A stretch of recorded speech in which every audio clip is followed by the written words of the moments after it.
कोकलेगाव नगरीमध्ये गंगागीर महाराजांचा भंडारा.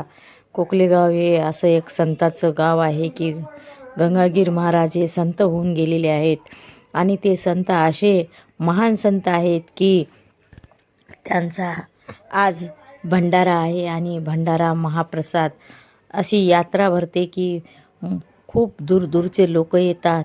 सगळ्या गावच्या बायलेकी येतात, पाहुणे रावणे येतात, सगळे मित्रमंडळी येतात आणि असा गावचा भंडारा मोठा म्हणजे यात्राच भरते. आगासी पाळणे, खाऊ, खेळणे आणि इतकं लखलख गाव दणाणते. हे खूप असं गंगागीर महाराजाचं महत्त्व आहे आणि हे गंगागीर महाराज एक संत होऊन गेलेले आहेत.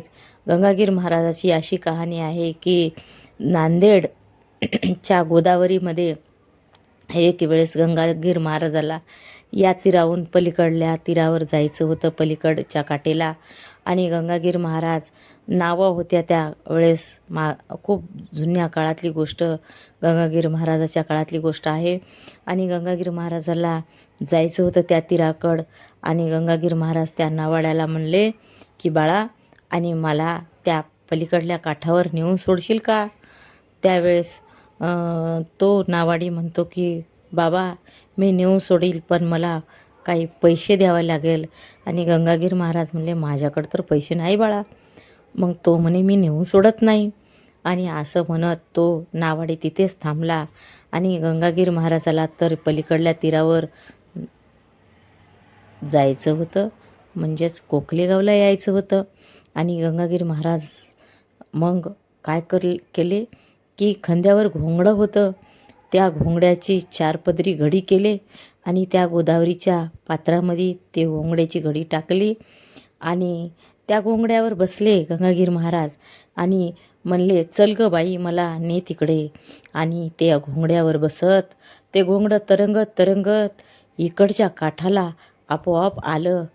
त्यावेळेस नावाड्याने तो प्रकार बघितला आणि त्या नावाड्याला खूप पश्चाताप झाला की एका मी संताला मी ओळखू शकलो नाही, एका संताकडं मी पैसे मागितले. आणि तो खूप असा म्हणजे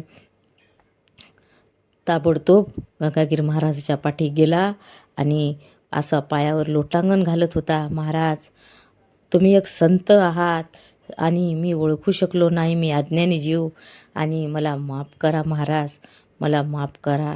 माझ्या पोटासाठी मी पैसे मागितले. पण संत असतात ते दयाळू कनवाळू असतात, त्यांनी आशीर्वाद दिला, ठीक आहे जाऊ दे म्हणले, काही होत नाही. आणि गंगागीर महाराज कोकलेगाव या गावी आले. कोकलेगाव गाव हे खरंच श्रेष्ठ गाव म्हणायला हरकत नाही की संताचा वास त्या गावामध्ये. आज हा आमचा गंगागीर महाराजाचा मठ म्हणजे वडाचं झाड मोठं, पिपळाचं झाड थंडगार असं मस्त गंगागीर महाराजाची समाधी,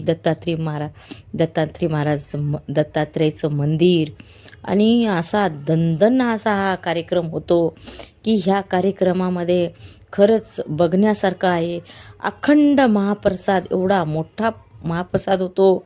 आणि वैशिष्ट्य या गावचे असे आहे की पहिली पंगत महिलांची बसते आणि दान देणारे दान. संताच्या दरबारात अन्नाला काय कमी आहे म्हणल्यासारखं अन्नदानही भरपूर होते.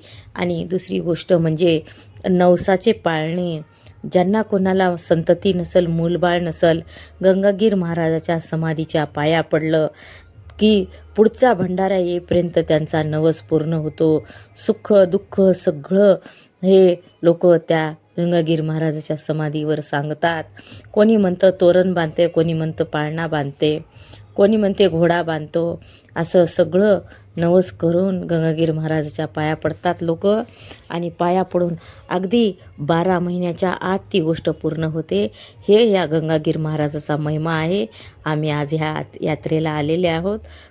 मी तुम्हाला सांगते की ह्या गंगागीर महाराजाचा महिमा मी पामर काय सांगू शकणार आहे हो. पण खरंच खूप असे संत मंत हे गंगागीर महाराज आहेत. नमस्कार. माझ्या चॅनलला सबस्क्राईबर करा, शेअर करा, जास्तीत जास्त शेअर करायला विसरू नका. आणि या संतांचा महिमा तळागाळापर्यंत जाऊ द्या, तळागाळापर्यंत जाऊ द्या.